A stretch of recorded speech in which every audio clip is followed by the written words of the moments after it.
Fala pessoal, Fernando Ferreira aqui, bem-vindos ao canal da Pluri. Hoje nós vamos falar sobre a grana que entrou nos cofres dos clubes brasileiros por conta do Mundial de Clubes da FIFA. Bom pessoal, o Mundial de Clubes da FIFA terminou aí agora no último domingo, né, com uma surpresa, né, grande em relação à expectativa inicial, com o título do Chelsea, né. O Chelsea não era cotado como um dos favoritos, era o campeão da Conference League, que como vocês sabem é o terceiro nível de competições na Europa, e ele venceu ao final o PSG, que era o campeão da Champions, né, o primeiro nível, né, o máximo nível de competições na UEFA, né. Vitória por 3-0 no jogo final, né? É isso que faz o futebol ser futebol, né? Mas esse campeonato foi um campeonato que começou com muita desconfiança e até um certo boicote, vamos chamar assim, velado, principalmente dos europeus, né? Por conta ali do fim da temporada deles. Vamos lembrar a frase do Klopp, né? O head de futebol da Red Bull, que disse que a competição era a pior ideia já implantada pelo futebol. Ou de Javier Tebas, né, o não muito popular CEO da La Liga, que disse ter por objetivo acabar com o Mundial de Clubes. Ele nem tem essa força toda, essa relevância toda, mas o que você se pergunta é por quê? Por que o objetivo de acabar com o Mundial de Clubes, né?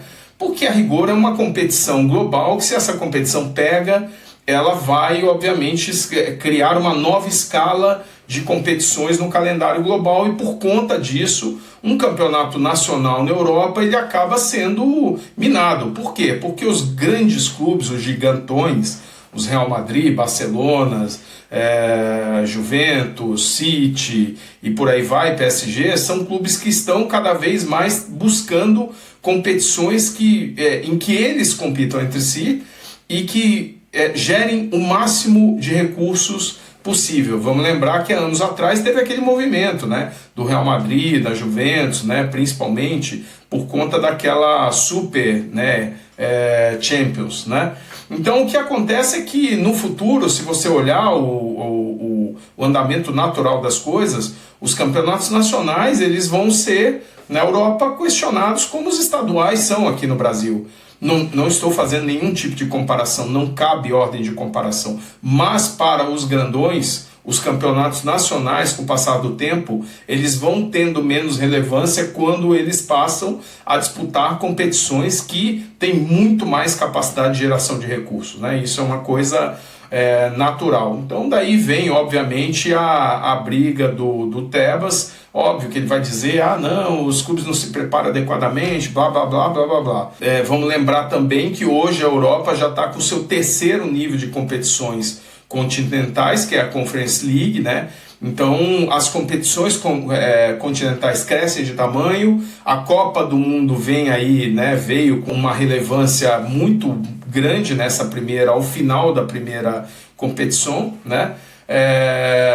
E tanto é que você veja, o maior afiliado da La Liga, justamente o Real Madrid, ao final da competição da Copa do Mundo, declarou que ele deseja que a competição não só continue, como ao invés de ser disputada a cada 4 anos, seja disputada a cada 2 anos, né? Óbvio, por que todo esse interesse? E por que todo esse interesse? É óbvio, pela grana, né? E aí quando a gente vai olhar da onde veio o dinheiro, né, para essa competição, ela basicamente veio de um acordo que a FIFA fez com a plataforma de streaming DAZN, né, que pagou 1 bilhão de euros pelos direitos de transmissão do campeonato, 6,5 bilhões de reais. E aqui tem todo um acordo, né, que provavelmente foi firmado, né, de várias partes, porque repara o acontecimento, né, o fluxo de acontecimentos. A DAZN faz uma proposta de 1 bilhão de euros pelos direitos de transmissão, né, da FIFA, que viabilizou a premiação. A FIFA premiou 1 bilhão de euros para os clubes, os 32 clubes participantes, né? Foram 1 bilhão de euros, e esse 1 bilhão de euros veio do acordo com a DAZN, né? Agora, veja bem, meio que simultaneamente, a DAZN vendeu 10% de participação minoritária no seu capital social para o PIF, né, que é o Fundo Público de Investimentos da Arábia Saudita, por 1 bilhão de euros. E também, junto com este movimento, a FIFA confirmou que a Arábia Saudita sediará a Copa de 2034. Apesar de que aí também, sejamos justos, a Arábia Saudita era a única concorrendo, né, à Copa de 34. Então veja, a Arábia Saudita, a DAZN paga 1 bilhão de euros para pelos direitos da Copa do Mundo, que precisava desse recurso para poder acontecer. A Arábia Saudita, o fundo de investimento da Arábia Saudita põe 1 bilhão de dólares, 1 bilhão de euros na DAZN por 10% das ações, e a FIFA dá o direito de sediar a Copa do Mundo de 2034 para a Arábia Saudita. Então, de fato, é o seguinte, coincidências ou não, 1 bilhão de euros entraram para a premiação da FIFA, né? A premiação pela competição. Como é que ela dividiu essa premiação? 475 milhões foram para a divisão entre os clubes, pela participação, para os 32 clubes, e 525 milhões de euros foram por performance. 3,1 bilhões por participação, 3,4 bilhões por performance, né? Para efeito de comparação, né? Quer dizer, o que isso significa na ordem do dia no futebol mundial, esses 32, a receita da Copa do Mundo da FIFA, com 32 equipes e um mês apenas de competição, ela equivale a 40% dos 2,7 bilhões de euros que a Champions distribui, que são 17,6 bilhões de reais. Uma competição que tem 36 clubes e que dura 8 meses, sem considerar aí a fase de qualificação, né? Mas, e aqui é mais impressionante, o valor dessa premiação da Copa do Mundo da FIFA, ela é maior do que a soma da Europa League e da Conference League, que são o segundo e terceiro escalões da Europa. São competições que envolvem 72 equipes, 36 em cada uma, e que duram cerca de 10 meses, né? A Europa League distribui 650 milhões de euros, 4,2 bi, a Conference 320 milhões de euros, 2,1 bi. Aqui tem um detalhezinho que isso vale uma outra conversa também, que é o seguinte, olha, reparem que curioso, a Europa League distribui 650 milhões, ela é a segunda divisão, a 50 milhões de euros. A Champions distribui 2,7 bi, ou seja, a Europa League ela fica com um equivalente mais ou menos a 22% da receita da primeira divisão, vamos chamar assim, continental, que é a Champions. Vamos comparar aqui com o Brasil. Aqui no Brasil, a Série B fica mais ou menos com 7% da receita da Série A. E agora com a Liga, a proposta é que passa a ser 15%, na Europa é 22%. Então a Europa hoje é 3 vezes mais proporcional de distribuição, em volume, obviamente, de grana é infinito, né?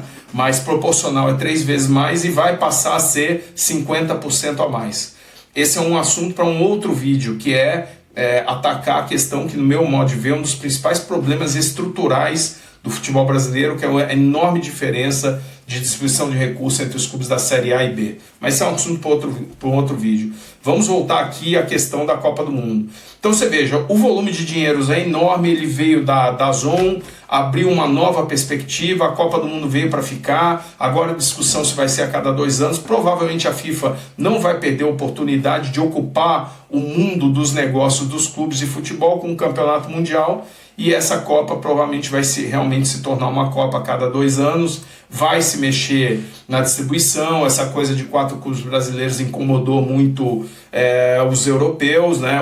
E os clubes brasileiros foram os maiores beneficiados com a Copa. Eu não tenho a menor sombra de dúvida. O Chelsea foi campeão, lógico, o Chelsea foi campeão, ele se deu muito bem na competição, mas como bloco, ninguém foi tão beneficiado como os clubes brasileiros. E aqui eu vou falar aqui para vocês como ficou a distribuição e os times, né? A distribuição e como ficaram os clubes brasileiros, né? 1 bilhão de euros que foi distribuído entre os 32 clubes, ele ficou distribuído da seguinte forma, né? Eu vou falar alguns clubes, os principais aqui. 21 clubes ficaram com 90% da grana, né? e outros 11 clubes ficaram com 10%, né? Então foi mais ou menos equitativa, mas é óbvio, né? Os clubes que se classificaram, metade da grana, um pouco mais da metade era por performance, então houve aí um certo desequilíbrio, um justo desequilíbrio, vamos chamar assim, né? O Chelsea, que foi o campeão, ficou com 11,5% da arrecadação total, 115 milhões de euros, o Paris ficou com 107, o Real Madrid ficou com 83, e em quarto lugar o Fluminense com 60,8 milhões, tá? Quinto, Bayern com 58 milhões, Borussia em sexto com 52, City com 51,5 em sétimo, Palmeiras em oitavo com 40 milhões. Estou arredondando, tá? Nono lugar, Inter de Milão 37, décimo Al Hilal 34, décimo primeiro Benfica 32, e aí 12º Flamengo com 28 e 13º Botafogo com 27. Primeiro ponto. Os 4 clubes brasileiros ficaram entre os 13 maiores, todos, né, em termos de grana, né? Agora, olha só que interessante. Esses clubes brasileiros, olha o impacto que essa receita tem sobre o caixa desses caras, né? Então, ao começar com o Fluminense, ele arrecadou em reais 395 milhões de reais brutos, né? Tem a discussão do imposto, vocês sabem, com essa competição, 395 milhões. A receita do Fluminense em 2024 foi 684 milhões. Ou seja, esta grana representa 58% da receita que o Fluminense teve no ano de 2024. O Palmeiras arrecadou 259 milhões de reais. E ele teve em 24 uma receita de 1.274 milhões de reais. Ou seja, 20,3% de incremento sobre a receita do ano passado. O Flamengo teve 180 milhões de reais de premiação, com 1.334 milhões de receita no passado. 14% da receita do Flamengo do ano passado foi o ingresso nessa competição que durou um mês. E o Botafogo, que estimamos tenha faturado 700 milhões de reais, como vocês sabem, o Botafogo não publicou o balanço, né? Arrecadou 174 milhões com a competição. Ou seja, ele arrecadou algo em torno de estimados 25% da receita da competição. Então, em resumo, os clubes brasileiros botaram no bolso 1 bilhão de reais. Cara, 1 bilhão de reais. Foram 15% do total da receita da competição foram para os 4 clubes do Brasil, tá? 15% do total, equivalente a 1 bilhão e 7 milhões de reais, para ser mais preciso, tá? E esse volume equivale a 25% da receita destes 4 clubes somados, Fluminense, Palmeiras, Flamengo e Botafogo. Ou seja, nós estamos adicionando as receitas dos clubes de futebol em 2025, mais de 1 bilhão de reais por conta somente dessa competição. Aí tem o seguinte, as marcas ficaram muito mais valorizadas, os jogadores, isso como vitrine foi um espetáculo, os jogadores muito mais valorizados, e isso terá impactos adicionais sobre a receita de cada um desses clubes, cada um ao seu modo. Uns vão vender mais jogadores, outros a torcida fica mais empolgada e vai ter mais sócio, o valor do patrocínio fica percebido, fica maior, a marca vale mais, as receitas se ampliam. Então esse é o panorama dessa competição. No meu modo de ver, um espetáculo, mas eu gostaria de ouvir a sua opinião. Fala aí nos comentários o que você achou dessa competição e se você gostaria que o seu clube estivesse participando da próxima. Ok, meus amigos? Um grande abraço aí e até o próximo vídeo.